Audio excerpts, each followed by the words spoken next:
Hello नमस्कार दोस्तों, मेरा नाम है कपिल और स्वागत है आप सभी का फॉर आपकी सक्सेस में। फ्रेंड्स, इस वीडियो में हम आपके लिए लेकर आए हैं बायोलॉजी के टॉप 300 इंपॉर्टेंट क्वेश्चन आंसर। यह वीडियो इस सीरीज का पार्ट 2 है, जिसमें हम लोग क्वेश्चन नंबर 26 से लेकर क्वेश्चन नंबर 50 तक के क्वेश्चंस को डिस्कस करेंगे। ये सभी क्वेश्चन आपके आने वाले हर एक प्रतियोगी परीक्षाओं के लिए बहुत ही महत्वपूर्ण हैं, तो इसलिए आप इस वीडियो को शुरू से अंत तक जरूर देखिएगा और इन्हें याद कर लीजिएगा, ठीक है। अगर आप इस वीडियो का फ्री पीडीएफ फाइल डाउनलोड करना चाहते हैं तो आप हमारा टेलीग्राम चैनल फॉर आपकी सक्सेस ज्वाइन कर इसका पीडीएफ डाउनलोड कर सकते हैं। टेलीग्राम चैनल ज्वाइन करने का लिंक इस वीडियो के डिस्क्रिप्शन बॉक्स में दिया हुआ है। ओके, तो चलिए अब क्वेश्चन की ओर बढ़ते हैं। तो यहाँ पर क्वेश्चन नंबर 26 है, एक स्वस्थ व्यक्ति का हृदय 1 मिनट में कितनी बार धड़कता है? तो एक स्वस्थ व्यक्ति का हृदय 1 मिनट में 72 बार धड़कता है, 72 बार। नेक्स्ट क्वेश्चन है क्वेश्चन नंबर 27, पीत रस का संचय किस अंग में होता है? तो पित्त रस का संचय कहाँ होता है? तो इसका संचय पित्ताशय में होता है, गॉल ब्लैडर में। देखिए, पित्त रस जो है, बाइल जूस, यह पीले हरे रंग का क्षारीय द्रव होता है। इसका निर्माण यकृत में होता है, परंतु संचय पित्ताशय में होता है। तो पित्त रस कहाँ से स्रावित होता है या पित्त रस का निर्माण कहाँ होता है? तो इसका निर्माण यकृत में होता है, लीवर में। और इसका संचय किस अंग में होता है, यानी यकृत से निकलने वाला पित्त रस कहाँ जमा रहता है? तो यह पित्ताशय में जमा रहता है, गॉल ब्लैडर में। नेक्स्ट क्वेश्चन है क्वेश्चन नंबर 28, रक्त एवं उत्तक द्रव्य के मध्य गैसीय विनिमय क्या कहलाता है? तो शरीर के अंदर रक्त एवं उत्तक द्रव्य के मध्य गैसीय विनिमय अंतःश्वसन कहलाता है। अंतःश्वसन यानी इंटरनल रेस्पिरेशन कहलाता है यह। नेक्स्ट क्वेश्चन है क्वेश्चन नंबर 29, थायराइड ग्रंथि के पीछे कितनी पैराथायराइड ग्रंथि है?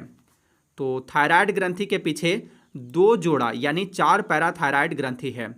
पैराथायराइड ग्रंथि कहाँ स्थित होता है? तो यह थायराइड ग्रंथि के ठीक पीछे स्थित होता है। यह ग्रंथियां पैराथायराइड नामक हार्मोन स्रावित करती हैं। यह हार्मोन विटामिन डी के साथ मिलकर रक्त में कैल्शियम की मात्रा को बढ़ाने का कार्य करता है। नेक्स्ट क्वेश्चन है क्वेश्चन नंबर 30, मानव शरीर में रक्त के शुद्धिकरण की प्रक्रिया को क्या कहते हैं? तो मानव शरीर में रक्त के शुद्धिकरण की प्रक्रिया को डायलिसिस कहते हैं, हिंदी में इसे अपोहन कहते हैं। नेक्स्ट क्वेश्चन है क्वेश्चन नंबर 31, लैंगरहेंस की द्वीपिकाएं किस अंग में उपस्थित होती हैं? तो लैंगरहेंस की द्वीपिकाएं जो हैं अग्नाशय में उपस्थित होती हैं, पैंक्रियाज में। इनमें अल्फा, बीटा, गामा, डेल्टा तथा एप्सिलॉन नामक कोशिकाएं पाई जाती हैं। इसके अल्फा कोशिका से ग्लूकोन, बीटा कोशिका से इंसुलिन एवं गामा कोशिका से सोमेटोस्टेटिन नामक हार्मोन निकलता है। नेक्स्ट क्वेश्चन है क्वेश्चन नंबर 32, इंसुलिन उत्पादित होता है। तो इंसुलिन किसके द्वारा उत्पादित होता है? तो यह अग्नाशय द्वारा उत्पादित होता है, पैंक्रियाज द्वारा। अग्नाशय के लैंगरहेंस की द्वीपिका के बीटा कोशिका द्वारा जो है इंसुलिन उत्पादित होता है। इंसुलिन क्या है? तो इंसुलिन जो है एक प्रकार का हार्मोन है। इंसुलिन की कमी से कौन सा रोग होता है? तो इंसुलिन की कमी से मधुमेह या डायबिटीज नामक रोग हो जाता है। नेक्स्ट क्वेश्चन है क्वेश्चन नंबर 33, महिलाओं में कितने गर्भाशय होते हैं? तो महिलाओं में केवल 1 गर्भाशय होता है, केवल 1। अगला प्रश्न है, मानव शरीर में अनिवार्य एमिनो अम्लों की संख्या कितनी होती है? तो मानव शरीर में प्रोटीन बनाने के लिए अनिवार्य एमिनो अम्लों की संख्या 20 होती है, 20। नेक्स्ट क्वेश्चन है क्वेश्चन नंबर 35, एबीवो रक्त समूह की खोज हेतु किसे 1930 ईस्वी में नोबेल पुरस्कार दिया गया? तो यह दिया गया था कार्ल लैंडस्टीनर को। एबीवो ब्लड ग्रुप की खोज किसने की थी? तो इसकी खोज कार्ल लैंडस्टीनर ने की थी। कब? 1900 ईस्वी में। इस खोज के लिए इन्हें 1930 ईस्वी में नोबेल पुरस्कार दिया गया था। नेक्स्ट क्वेश्चन है क्वेश्चन नंबर 36, निम्नलिखित में से कौन सा पदार्थ मानव शरीर में ईंधन का काम करता है? तो मानव शरीर में ईंधन का काम करता है कार्बोहाइड्रेट।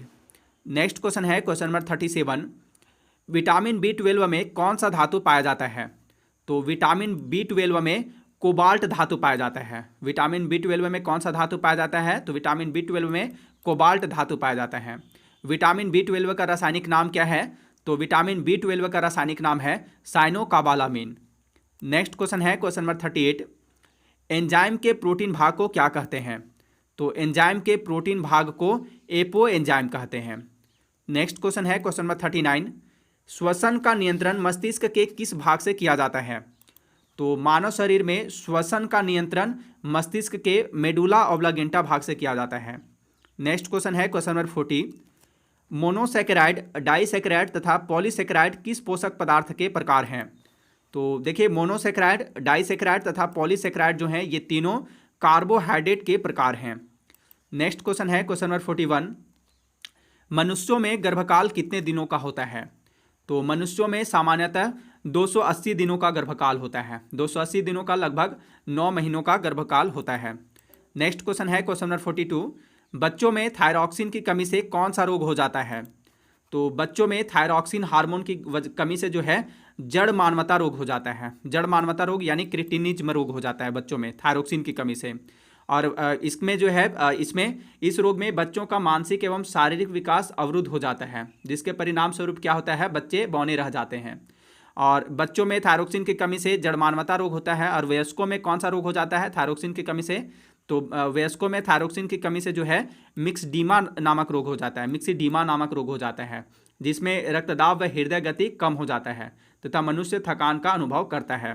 तो बच्चों में थायरॉक्सिन की कमी से जड़ मानवता रोग होता है और वयस्कों में थायरॉक्सिन हार्मोन की कमी की वजह से जो है मिक्सडीमा नामक रोग हो जाता है। नेक्स्ट क्वेश्चन है क्वेश्चन नंबर 43। मनुष्य में कितनी जोड़ी कपाल तंत्रिकाएं पाई जाती है? तो मनुष्य में 12 जोड़ी कपाल तंत्रिकाएं पाई जाती है। 12 जोड़ी यानी कुल 24 कपाल तंत्रिकाएं पाई जाती है मनुष्यों में। नेक्स्ट क्वेश्चन है क्वेश्चन नंबर 44। किस पदार्थ की उपस्थिति के कारण रक्त का रंग लाल होता है? तो रक्त का रंग लाल जो है हीमोग्लोबिन की उपस्थिति के कारण होता है। हीमोग्लोबिन नामक प्रोटीन किस में पाया जाता है? तो यह लाल रक्त कणिकाओं में पाया जाता है, आरबीसीज में। हीमोग्लोबिन हीम नामक पदार्थ से निर्मित होता है, जो रक्त में उपस्थित ऑक्सीजन से संयुक्त होकर रक्त को लाल रंग प्रदान करता है। हीमोग्लोबिन का प्रमुख कार्य क्या है? तो इसका प्रमुख कार्य शरीर में ऑक्सीजन का परिवहन करना है। नेक्स्ट क्वेश्चन है क्वेश्चन नंबर 45। मानव वृक्क में बनने वाली पथरी मुख्यतः किस पदार्थ की बनी होती है? तो मानव वृक्क में किडनी में बनने वाली पथरी मुख्यतः कैल्शियम ऑक्जिलेट की बनी होती है, कैल्शियम ऑक्जिलेट की। नेक्स्ट क्वेश्चन है क्वेश्चन नंबर 46। एक स्वस्थ वयस्क मनुष्य के शरीर में रक्त की सामान्य मात्रा कितनी होती है? तो एक स्वस्थ वयस्क मनुष्य के शरीर में रक्त की मात्रा 5 से 6 लीटर होती है, लगभग 5 से 6 लीटर, जो शरीर के भार का लगभग 7% होती है। नेक्स्ट क्वेश्चन है क्वेश्चन नंबर 47। जीभ के किस भाग से मीठे स्वाद का आभास होता है? तो हमें मीठे स्वाद का आभास जो है यह जीभ के अग्रभाग से होता है। जीभ के अग्रभाग से मीठे स्वाद का पार्श्व भाग यानी किनारे वाली जो भाग से जो है किनारे वाली भाग से पार्श्व भाग से खट्टे स्वाद का, और पश्च भाग से हमें कड़वे स्वाद का आभास होता है। नेक्स्ट क्वेश्चन है क्वेश्चन नंबर 48। कोशिका झिल्ली किससे बनी होती है? तो कोशिका झिल्ली प्रोटीन से और लिपिड से बनी होती है। तो यहाँ पर इस क्वेश्चन का राइट आंसर हो जाएगा ऑप्शन डी, ए और बी दोनों। कोशिका झिल्ली प्रोटीन और लिपिड से बनी होती है, ए और बी दोनों यहाँ पर करेक्ट आंसर हो जाएगा इसका। नेक्स्ट क्वेश्चन है क्वेश्चन नंबर 49। मानव शरीर में पाई जाने वाली सबसे छोटी कोशिका है? तो मानव शरीर में पाई जाने वाली सबसे छोटी कोशिका है शुक्राणु, स्पर्म। सबसे छोटी मानव कोशिका जो है शुक्राणु है, सबसे बड़ी मानव कोशिका अंडाणु है, और सबसे लंबी मानव कोशिका तंत्रिका कोशिका है। प्रकृति में पाई जाने वाली सबसे छोटी कोशिका माइकोप्लाज्मा है, जबकि सबसे बड़ी कोशिका शुतुरमुर्ग का अंडा है। लास्ट क्वेश्चन है इस वीडियो का क्वेश्चन नंबर 50। रक्तदाब मापने के लिए किस उपकरण का प्रयोग किया जाता है? तो रक्तदाब यानी ब्लड प्रेशर मापने के लिए स्फिग्मोमैनोमीटर नामक उपकरण का प्रयोग किया जाता है। एक सामान्य मनुष्य का रक्तदाब कितना होता है? तो एक सामान्य मनुष्य का रक्तदाब 120/80 mmHg होता है। ठीक है, एक स्वस्थ मनुष्य का जो है एक सामान्य मनुष्य का रक्तदाब कितना होता है? 120/80 mmHg होता है। तो फ्रेंड्स, ये थे बायोलॉजी के टॉप 25 क्वेश्चन। अगर ये वीडियो आपके लिए हेल्पफुल रही हो तो प्लीज़ इस वीडियो को लाइक एंड शेयर जरूर कर दीजिएगा। अब मिलते हैं नेक्स्ट वीडियो में। Thanks for watching.